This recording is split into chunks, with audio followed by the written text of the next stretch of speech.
If the car wash workers can organize, any workers can organize. Si se puede. Si se puede. If you refuse to leave, you'll be placed under arrest and charged. In 2015, demonstrators, including union leaders and elected officials, blocked traffic and were arrested in front of a small car wash in Brooklyn. It was an empowering moment. These workers were willing to stand out there to fight for their rights and for basic human dignity.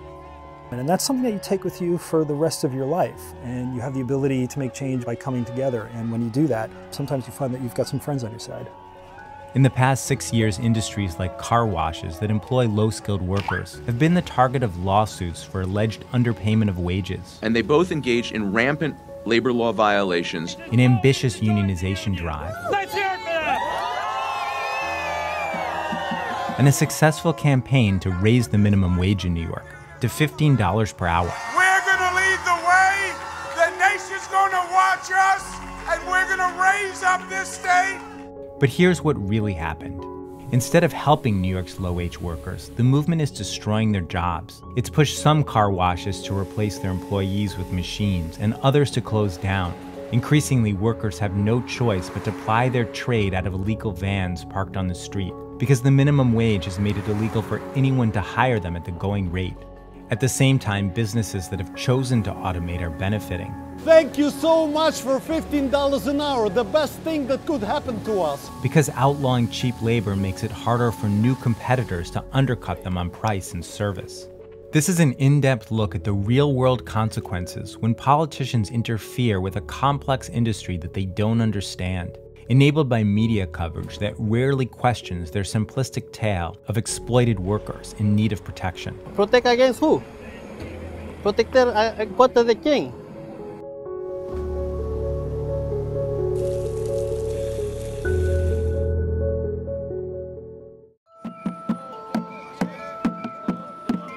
The car wash campaign serves as a model for what might be possible. In 2012, a coalition of progressive groups led by the National Retail Workers Union launched an ambitious campaign to transform New York City's car wash industry. The genesis of the campaign came out of a realization that you had an industry which was really just a breeding ground for terrible conditions. Hottest days of the year and the coldest days of the year, these workers are outside working 60, 70 hours a week and sometimes more, and not even getting paid the minimum wage. I think workers felt that they didn't have many choices and they really had no one that they could turn to. And we felt that we could have a real impact on the industry. But the truth is that almost from day one, nothing about the car wash campaign has gone as planned. For starters, it turns out that most workers don't want help from organized labor. After 6 years, organizers have unionized 11 businesses, or about 4% of the city's car washes. 2 of them have since closed down, and the union withdrew at 3 more because of a lack of support from the workers. There are just 6 unionized shops remaining, or about 2% of the city's registered car washes. Ellos solo vienen y cobran su cuota, pero yo no tengo un beneficio económico de la unión. Irvin Parr is an immigrant from Guatemala who works at Main Street Car Wash in Queens, one of the city's 6 remaining unionized shops. Organizers have held 2 strikes at this location in the past few years, and the New York Times has covered allegations of worker mistreatment here. Now Main Street could become the 4th car wash where the workers pressured the union to withdraw. De todos mis compañeros hay una mayoría que no quieren más la unión. The union says that the workers are exploited and the union needs to protect them. Protect against who? Protect contra de quién? Si a mí no me gusta trabajar aquí, yo voy y busco trabajo en otro lado. Hay muchos lugares para trabajar donde se gana lo mismo. No se gana más, se gana lo mismo.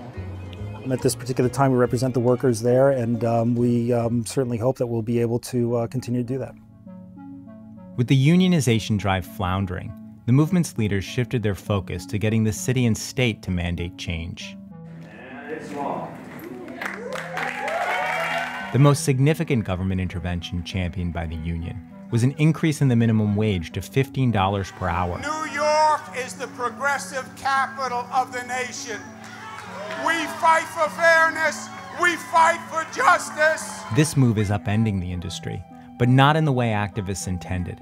We've heard over the years from employers repeatedly that any time that we've made changes within the industry that either they'd all automate or the industry would suffer massive shutdowns.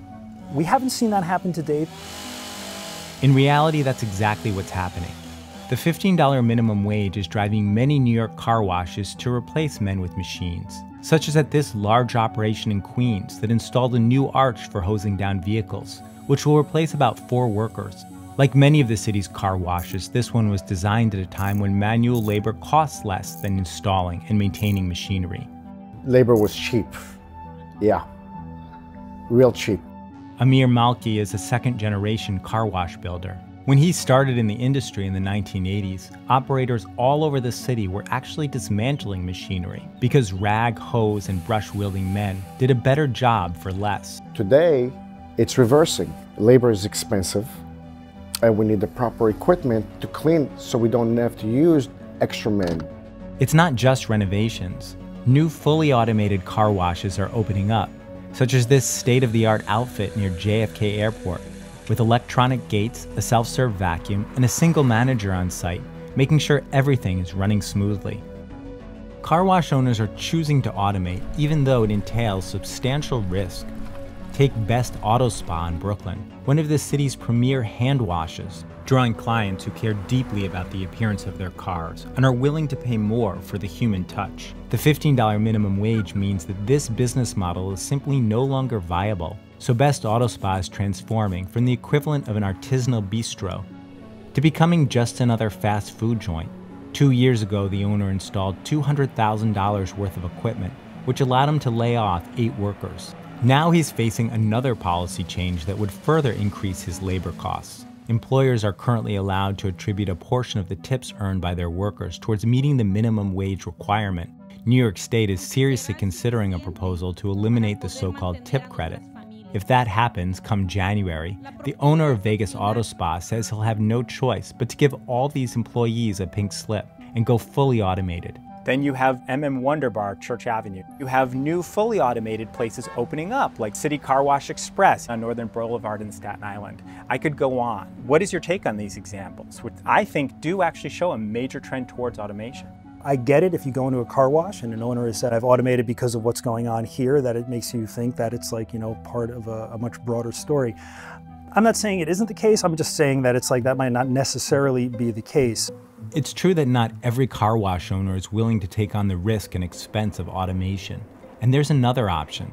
Exit the business and relinquish their land for more profitable uses, which has also been happening at many New York car washes. Several car washes have closed after their owners were sued for paying off the books and not complying with labor regulations. We will continue to keep an eye on these businesses to ensure that they don't stray from the path of righteous business practices.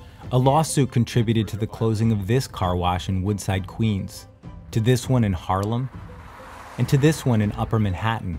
At each of these locations, dozens of low-wage jobs disappeared.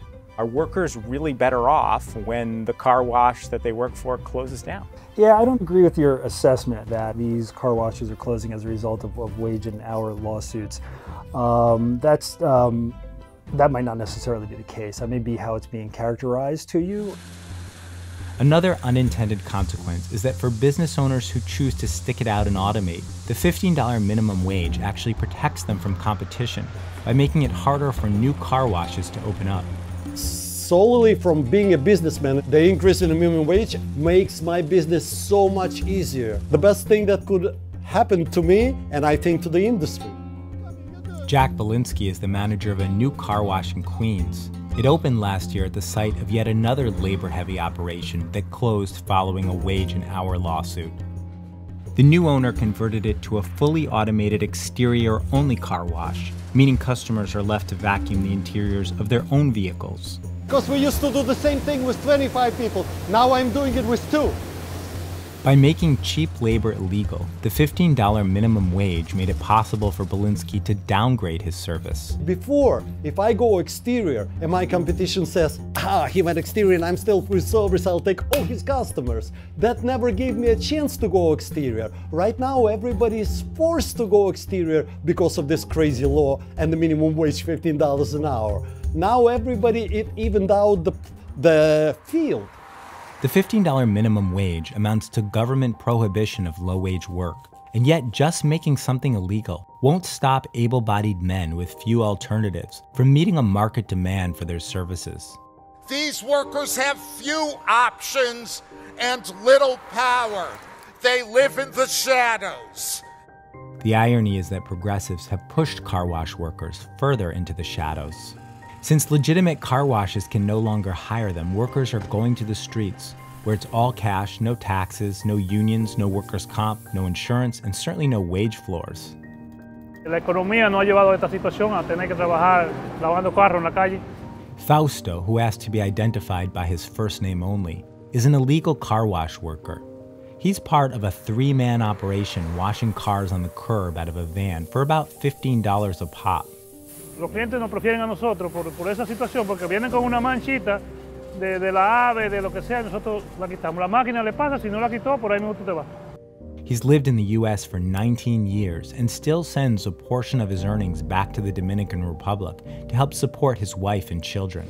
Semanal o cada 15 días mando $100 para la comida y de algunos gastos más. Le estoy cubriendo la universidad de aquí. How the hell how can I compete? Because of these guys, they're paying cash. You understand? They're not paying the proper taxes, FICA, uninsured, but I am. And now the established car washes, left with no choice but to install expensive machines and plaster their walls with operating licenses, are the ones clamoring for the government to enforce the minimum wage. We worry for the workers, look at the rules that we make. But if those rules are not enforced, those laws are toothless. They only destroy the good guy that tries to follow of all the rules and has to compete with the bad guy that breaks all the rules. No tenía otra opción ya de trabajar. Otra opción de trabajar que es la más que uno puede encontrar más fácil. Some of these guys working out of these vans don't have other employment options. Are you sure that it would be in their best interest to shut them down? Yeah, I do, and I'm going to be very blunt about that. You can always make the argument that you can allow some people to skirt the law, some people to skirt regulations that are meant to protect workers in an effort to give people work opportunities. That's a devil's bargain. Or maybe the real devil's bargain is championing a set of policies that sound good at a rally, but that in the real world jeopardize the livelihoods of the working poor. Which brings us back to Vegas Auto Spa, the Brooklyn car wash that progressive activists made an example of back in 2015. Shortly after the car wash unionized, the owner started planning his exit strategy. 2 years later, he found a buyer who kept it running for 1 more year. Today, Vegas Auto Spa is shuttered, and the ripple effects of the entire movement have been to destabilize an industry, pushing the men and women who worked in it even deeper into the shadows.